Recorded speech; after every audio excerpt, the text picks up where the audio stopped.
Hello guys, welcome to my channel. Episode की शुरुआत राजेश्वरी से होती हुई कहती है कि वीर मेरा बेटा है और वो रोती है। वो याद करती है कि उसने उसके साथ कैसा व्यवहार हमेशा किया। राजेश्वरी कहती है कि वीर मेरा बेटा है। दिग्विजय कहता है कि हाँ। राजेश्वरी कहती है कि मैंने उसे जन्म दिया। वीर अंदर आता है, कहता है कि तुमने मेरे साथ ऐसा क्यों किया रानीसा। राजेश्वरी कहती है कि क्या। वो कहता है कि समझाने की कोशिश मत करो, मेरा लाइसेंस आपने रद्द करा दिया, मेरा करियर ख़त्म हो गया, तुमने मेरे पानी में कुछ मिला दिया, आपने एक व्यक्ति के जीवन को जोखिम में डाला, मेरी गलती क्या थी। वो रोता है। वो कहता है कि मैं हमेशा रोता था कि तुमने मुझे जन्म क्यों नहीं दिया, लेकिन अब मैं खुश हूँ। मुझे खुशी है कि मैं तुम्हारा खून नहीं हूँ। आप माँ बनने के लायक नहीं है। राजेश्वरी रोती है। सब हैरान हो जाते हैं। वे कहता है कि आपने मेरे लिए जो कुछ किया है उसके लिए धन्यवाद, लेकिन मैं अब यहाँ से जा रहा हूँ, मैं कभी वापस नहीं आऊँगा। रानी कहती है प्लीज़ रुक जाओ, ये अपना घर है। वो कहता है कि ये रानी सा का घर है, उसने मुझे कभी फैमिली नहीं माना। वीर रणविजय को ले जाता है। राजेश्वरी रोती है। वो सब कुछ याद करती है और रोती है।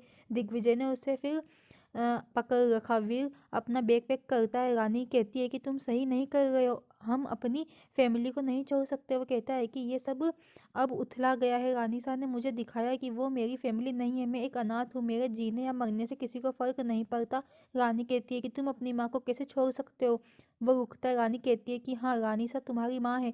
वीर कहता है कि उसने मुझे कभी अपना बेटा नहीं माना और अब मैं अपनी माँ को भी नहीं मानता। रानी कहती है कि उन्होंने तुम्हें जन्म दिया है। वीर कहता है कि मुझे रोकने के लिए कहानियां मत बनाओ, और वो जाने लगता है। दिग्विजय अंदर आता है, कहता है कि रानी सही कह रही है, राजेश्वरी तुम्हारी माँ है। वो कहता है कि तुम मुझे रोकने के लिए कुछ भी कहोगे, प्लीज़ ऐसा ना करो, मुझे जाने दो। दिग्विजय कहता है कि राजेश्वरी तुम्हारी माँ है। वीर कहता है कि रानी अपना बैग पैक करो और चलो। वो लोग बाहर जाते हैं। राजेश्वरी रोती, राजमाता कहती है कि मैं वीर से बात करूंगी। दिग्विजय कहता है कि वीर सुनो। राजेश्वरी वीर को रोकती है, लेकिन वो नहीं सुनता।